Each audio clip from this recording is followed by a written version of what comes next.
Did you know that progress, appropriate speed, basically driving too slow for the road conditions, is a common reason for failing the driving test?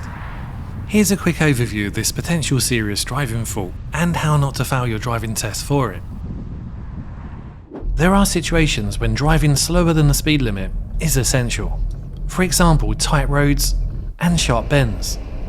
But driving slower than the speed limit when it's perfectly safe to get up to the speed limit can be frustrating for drivers behind. They might get impatient and take risks to overtake.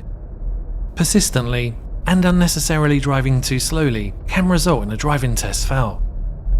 Here the speed limit changes from 30 to 40 miles per hour.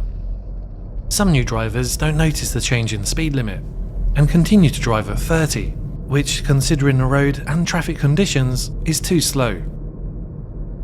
Increase speed when it's safe to. Look out for these smaller repeater signs that remind you what the speed limit is. And make sure you notice when the speed limit changes again.